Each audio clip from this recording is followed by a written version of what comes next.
Hi everyone, Shane Stevenson, Director of Museum Collections Curator here at Buffalo Naval Park, and I am with Ralph. Howdy. An old salt from 1973, 1974 on board. You're part of the S3 division, and you worked at various spaces, right? Am I getting that right? You are correct. On Little Rock, so give us some examples. Well, starting aft, it was the laundry. I worked in the laundry. I ran the tailor shop and the dry cleaning plant. The plant, which was just one machine, and then with the bosuns I'd come up here and come down to the sail loft, which seemed to be a misnomer. The sail loft is not up, but yeah. Yeah, interesting.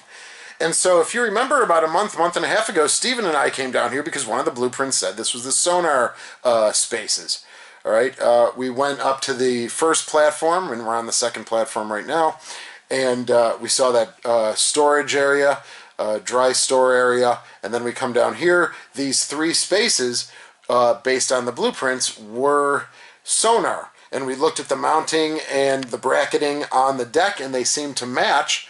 But by the time Ralph is here, it's the sail loft, and he came down. We came down the ladder, which is right there. All right, and his first question was, wow, this is a little bit tighter than he remembered, and we're wondering, with these cages that you see all around us, if we were to take a look, oh, well, there you go, locking me in. All right, we have cages here, we have cages here, here, and certainly as you go into the sail loft, right here as well. But if you take all of those cages away, we are in kind of one larger space. It's a much larger space. Yeah. So why don't you talk about the work that went on here in the sail loft? Well, the work that went on here in the sail loft was a lot of heavy-duty sewing. You see these racks over here. These had rolls of canvas. The vinyl canvas, we called it Herculon back then. I don't know what they call it these days, but it would come off in large sheets. And you can see the pit here. The table has a pit, what's called a pit, and you drop this. You'd be nestled in here. Your machine would be in front of you, and you'd have somebody feeding you material and then gathering it behind you, or having it behind you, gathering it in front of you, helping you run it through the sewing machine. And we did the awnings for the main deck. Okay. And that kind of mimics the sailor art that we've shown before. There's a table, and he's working feverishly on the sewing machine. Now, where did you learn to sew? Where was your first? My first sewing was my grandmother. Okay, very nice. And I just took a liking to it after that. But running the tailor shop was something that I learned in school. They say, guys, take machine shop and all that, and all. I took the home ec courses, and I learned to sew there. But it got me a good job. I worked Monday through Friday. Very good. And then you kind of did that after you got out of the Navy. And I still do that. I still do sewing. That. I'm retired now from food service. Okay. When I did the mess cooking on board, I went from the crew mess to the petty officer's mess to the chief petty officer's mess, and then into S3. But cooking's always been a thing that I like, and I was running my own bar for 28 years. Oh, wow. Sold that, started working on the food service for the Downeaster, the train that runs between Brunswick, Maine and Boston, Massachusetts. I did that for 8 years until I had to retire due to medical reasons. So, yeah, nice career. Launched with work and things that you've learned in the Navy.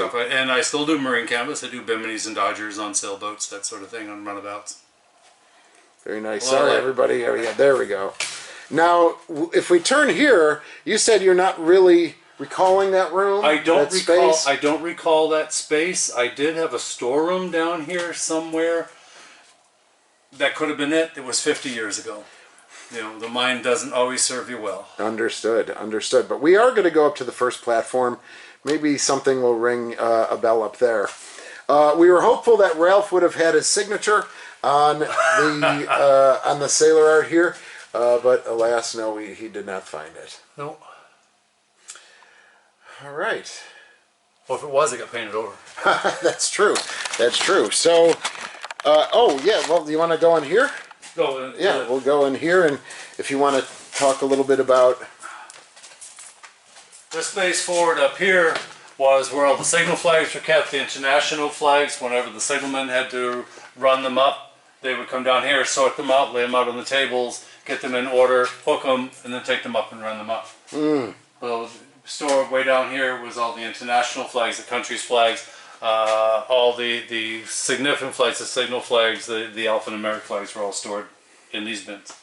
But then they would also keep, you know, up on the signal deck. They would Yes. keep. They had a flag bag up there where they kept the ones that they would need immediately. You didn't spend much time in here, though. I did not, no, unless I brought something back from repairing it. Yeah, makes sense. A lot of memories. Very good. Yeah, we do a bunch of videos with with Little Rock sailors coming back for the first time. And I hope you enjoy this look. More rolls of fabric. Yeah, that would be placed right in there. Makes absolute sense. So we have one here, bracket, two, three, four. These all probably would have been a cotton. Okay. And specific colors have probably been a white, a red, a blue, obviously, a black. So we could create the flags that were needed. Yeah. Thank you. So we're going to head up to the first platform, see if there's any way of figuring out maybe what Ralph is talking about. The long lost storeroom. The long lost storeroom. So let's head up there real quick. We'll continue to film, and then we'll see if we find spaces up there. All right? All right.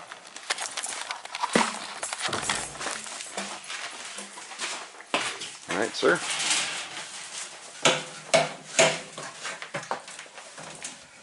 Just coming up one. Yes. Don't fail me now. Can you do that with the camera? Well, here we go. Thank you.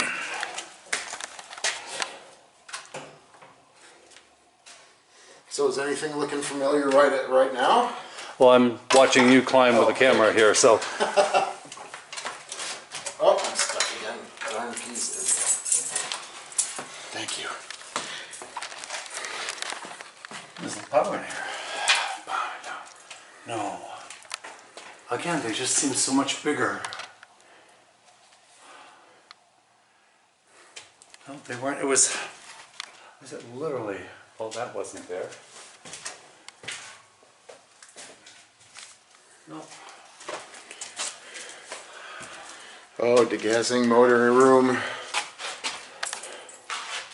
This is where I come to slack off. Okay.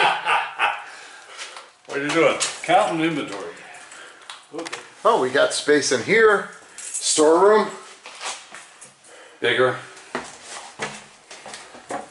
Yeah, this is way bigger. Like way bigger than what you remember. Yeah, it was maybe that big. Oh. So, I don't know. And again, we have the racks for, you know, the cage. Here, the racks for the storage racks. Yeah. Well, like I said earlier, it was 50 years ago, so mine doesn't retain everything. CIC chart room. Which you and, if you've watched it, Stephen and I were in there. Okay, well, I was hopeful. As maybe you were, sir. No, I'm just laughing at the graffiti. Oh, yes. Yeah, there's some over here too, yeah. Okay. Well, if you were also on board and you recognize Ralph from 73, 74. Boston to Gaeta. Boston to Gaeta. Please leave us a comment. If you've worked in the S division, specifically S3, and or I you could have cut your hair. Sewing the patches on your uniform. excellent, a little bit of everything. That's I it. love that. Okay, well, thanks for all your support, everybody. We'll look forward to seeing you again in the next video, and we'll see you again soon. Thank you, Shane, for the inside tour. You're very welcome, Ralph. Happy to do it.